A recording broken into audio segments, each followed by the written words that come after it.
Hello everyone welcome back to Telugu ఉద్యోగ సందేశాలు YouTube channel. ఈ వీడియోలో మీ ముందుకు వండర్ఫుల్ సెంట్రల్ గవర్నమెంట్ జాబ్ నోటిఫికేషన్తో రావడం జరిగింది. ఇస్రో నుంచి అయితే అఫీషియల్గా మనకు అసిస్టెంట్ లెవెల్ జాబ్స్ ఫిల్ చేయడానికి అయితే ఒక వండర్ఫుల్ నోటిఫికేషన్ రిలీజ్ చేశారు. ఎటువంటి ఎక్స్పీరియన్స్ లేకుండా Andhra Pradesh and Telangana male and female అభ్యర్థులు అందరూ అప్లై చేసుకునే జాబ్ నోటిఫికేషన్ ఇది. జాబ్లో చేరగానే మీకు 76,000 వరకు అయితే శాలరీ వస్తుంది. మనకు ఈ నోటిఫికేషన్లో డిప్లొమా చేసిన వాళ్ళు అప్లై చేసుకోవచ్చు, అలాగే డిగ్రీ పూర్తి చేసిన వాళ్ళు కూడా అప్లై చేసుకోవచ్చు. మనకు వచ్చేసి ఈ జాబ్ నోటిఫికేషన్ అఫీషియల్గా విక్రమ్ సారాభాయ్ స్పేస్ సెంటర్ నుంచి అయితే రావడం జరిగింది. ఇస్రోకి సంబంధించిన సంస్థ, గవర్నమెంట్ ఆఫ్ ఇండియాకి సంబంధించిన సంస్థ అని చెప్పుకోవచ్చు.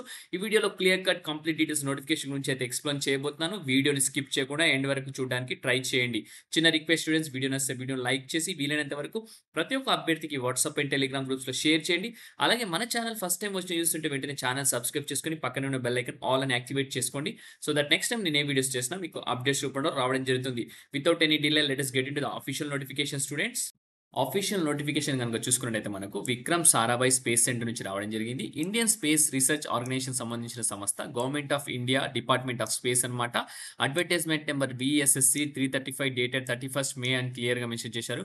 క్లూషియర్ డేట్ ఆఫ్ ఎలిజిబిలిటీ చూసుకున్నట్టయితే మనకు 18th June అయితే ఎలిజిబిలిటీ అయితే వాళ్ళు కన్సిడర్ చేస్తున్నారు. Opening date of online application వచ్చేసి 4th June అయితే ఆన్లైన్ అప్లికేషన్ అయితే ఓపెన్ అయింది. మనకు క్లోజింగ్ డేట్ చూసుకుంటే మనకు 18th June అయితే క్లోజింగ్ డేట్ ఉంది. ఇంకా మనకు 7 days టైం అయితే ఉంది. ఎగ్జామినేషన్ ఎప్పుడు ఉంటుంది అనేది వెబ్సైట్లో అనౌన్స్ చేస్తామని క్లియర్గా మెన్షన్ చేయడం జరిగింది.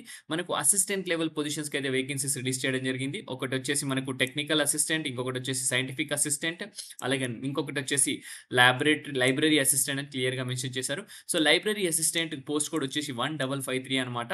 వచ్చేసి మనకు నెంబర్ ఆఫ్ వేకెన్సీస్ చూసుకుంటే అయితే ఓబీసీ 1 వేకెన్సీ, అలాగే అన్రిజర్వ్డ్ 1 వేకెన్సీ ఉంది. సెంటర్ ఆఫ్ పోస్టింగ్ కనుక చూసుకుంటే VSSC NESAC అని క్లియర్గా మెన్షన్ చేశారు. లైబ్రరీ అసిస్టెంట్కి మనకు బేసిక్ చూసుకుంటే 44,900 నుంచి 1,40,400 వరకు అయితే ఉంటుంది. మనకు ఎసెన్షియల్ క్వాలిఫికేషన్ చూసుకుంటే ఎటువంటి గ్రాడ్యుయేషన్ చేసిన ప్రతి ఒక్క అభ్యర్థి అప్లై చేసుకోవచ్చు. అలాగే first class masters degree in library science అని క్లియర్గా మెన్షన్ చేయడం జరిగింది. నేచర్ ఆఫ్ జాబ్ చూసుకుంటే managing circulation, acquisition, cataloguing, information service, document arrangement, collection management క్లియర్గా మెన్షన్ చేయడం జరిగింది. నెక్స్ట్ చూసుకుంటే సైంటిఫిక్ అసిస్టెంట్కి వచ్చేసి బేసిక్ చూసుకుంటే మనకు లెవెల్ 7 44,900 నుంచి 1,40,400 అనమాట. మనకు 1551 పోస్ట్ నెంబర్ చూసుకుంటే ఫిజిక్స్ డిసిప్లిన్లో మనకు 3 వేకెన్సీస్ అన్రిజర్వ్డ్, అలాగే 1 వేకెన్సీ అన్రిజర్వ్డ్ VSSCలో అయితే ఉంది. First class bachelors degree in physics చేసిన వాళ్ళందరూ అప్లై చేసుకోవచ్చు. కెమిస్ట్రీకి సంబంధించి కూడా ఒక వేకెన్సీ ఉంది. దానికి కూడా first class bachelors degree chemistry చేసిన వాళ్ళందరూ అప్లై చేసుకోవచ్చు అనమాట. సో నెక్స్ట్ చూసుకుంటే మనకు ఇక్కడ క్లియర్‌గా మెన్షన్ చేశారు. టెక్నికల్ అసిస్టెంట్ సంబంధించిన జాబ్స్ ఉన్నాయి. మనకు టోటల్‌గా 27 వేకెన్సీ అయితే ఎలక్ట్రానిక్ విభాగంలో, మెకానికల్‌లో 27 వేకెన్సీస్ ఉన్నాయి. అలాగే మనకు కంప్యూటర్ సైన్స్‌లో 4 వేకెన్సీస్, కెమికల్‌లో 6 వేకెన్సీస్, అలాగే కంప్యూటర్ సైన్స్‌లో అడ్రిన్ డిపార్ట్మెంట్‌లో 8 వేకెన్సీస్ ఉన్నాయి. అలాగే సివిల్‌లో 1 వేకెన్సీ, అలాగే రిఫ్రిజిరేటర్ ఏసీలో కూడా 1 వేకెన్సీ అయితే ఇక్కడ క్లియర్‌గా మెన్షన్ చేయడం జరిగింది. సో చూసుకున్నట్టయితే మనకు ఇక్కడ కావాల్సిన ఎసెన్షియల్ క్వాలిఫికేషన్ చూసుకుంటే ఎలక్ట్రానిక్స్ విభాగంలో మనకు ఫస్ట్ క్లాస్ డిప్లొమా చేసిన ప్రతి ఒక్క అభ్యర్థి అప్లై చేసుకోవచ్చు. మనకు మెకానికల్‌లో చూసుకుంటే డిప్లొమా ఇన్ మెకానికల్ చేసిన వాళ్ళు అప్లై చేసుకోవచ్చు. అలాగే కంప్యూటర్ సైన్స్ కూడా డిప్లొమా చేసిన వాళ్ళు కంప్యూటర్ సైన్స్‌లో అప్లై చేసుకోవచ్చు. కెమికల్ విభాగంలో కూడా డిప్లొమా చేసిన వాళ్ళందరూ అప్లై చేసుకోవచ్చు. ఆటోమొబైల్ కూడా ఫస్ట్ క్లాస్ ఇన్ డిప్లొమా చేసిన వాళ్ళు అప్లై చేసుకోవచ్చు. సివిల్ కూడా ఫస్ట్ క్లాస్ డిప్లొమా చేసిన వాళ్ళు అప్లై చేసుకోవచ్చు అని క్లియర్‌గా మెన్షన్ చేయడం జరిగింది. ఓకే. సో ప్రతి ఒక్క అభ్యర్థి అప్లై చేసుకోవడానికి ట్రై చేయండి. ఈ నోటిఫికేషన్ అయితే మనకు మంచిగా ఇస్రో నుంచి అయితే రావడం జరిగింది.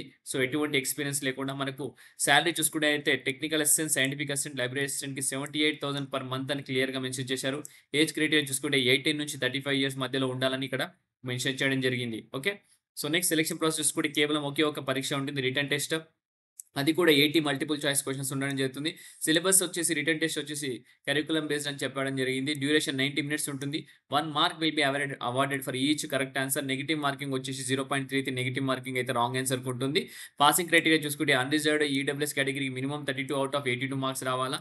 అలాగే అదర్ కేటగిరీకి వచ్చేసి 24 ఔట్ ఆఫ్ 80 మార్క్స్ అని క్లియర్‌గా మెన్షన్ చేశారు. స్కిల్ టెస్ట్ చూసుకుంటే 1:5 రేషియోలో విత్ మినిమమ్ ఆఫ్ 10 క్యాండిడేట్స్ అయితే పిలవడం జరుగుతుందని కూడా క్లియర్‌గా మెన్షన్ చేయడం జరిగింది. స్కిల్ టెస్ట్ చూసుకుంటే క్వాలిఫైయింగ్ నేచర్ అని చెప్తున్నారు. మినిమమ్ మార్క్స్ వచ్చేసి క్వాలిఫైయింగ్ స్కిల్ టెస్ట్ వచ్చేసి 50 మార్క్స్ అయితే రావాలా 100కి. అన్‌రిజర్వ్డ్ కేటగిరీ, ఈడబ్ల్యూఎస్ కేటగిరీకి అండ్ 40 మార్క్స్ వచ్చేసి అదర్ రిజర్వ్డ్ క్యాండిడేట్స్‌కి అని క్లియర్‌గా మెన్షన్ చేయడం జరిగింది. Okay. So, Indian national citizens అయితే అప్లై చేసుకోవచ్చు ఈ జాబ్‌కి. సో, ఎటువంటి ఎక్స్‌పీరియన్స్ లేకుండా అప్లై చేసుకోవచ్చు. మనకి ఫీస్ కనుక చూసుకుంటే అప్లికేషన్ ఫీస్ ₹750 అయితే ఉంటుంది. మనకొచ్చేసి female scheduled caste, scheduled tribe వచ్చేసి వీళ్ళందరూ మీకైతే ఫీ అయితే రీయింబర్స్ చేయడం జరుగుతుంది. ఒకవేళ మీరు రిటన్ టెస్ట్ అనేది క్వాలిఫై అయితే ₹500 అయితే రీఫండ్ చేయడం జరుగుతుందని క్లియర్‌గా మెన్షన్ చేస్తున్నారు. ఓకే. సో, రిటన్ టెస్ట్ వచ్చేసి మనకు ఆంధ్రప్రదేశ్‌లో విశాఖపట్నం, తెలంగాణలో హైదరాబాద్‌లో అయితే కండక్ట్ చేయడం జరుగుతుంది. ఆన్‌లైన్ అప్లికేషన్ సబ్మిట్ చేసిన తర్వాత మీరు ఆన్‌లైన్ రిజిస్ట్రేషన్ నెంబర్ అయితే ప్రొవైడ్ చేస్తారు. It should be carefully preserved for future అని క్లియర్‌గా మెన్షన్ చేస్తున్నారు. ఓకే. మీరు హార్డ్ కాపీ పంపించాల్సిన అవసరం లేదని కూడా క్లియర్‌గా మెన్షన్ చేయడం జరిగింది. ఓకే. సో, ఈ ఆపర్చునిటీ ప్రతి ఒక్కరికి నచ్చిందనుకుంటే నచ్చితే వీడియోని లైక్ చేసి వీళ్ళని షేర్ చేయండి.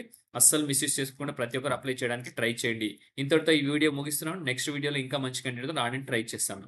Thank you for watching the video. Have a great day.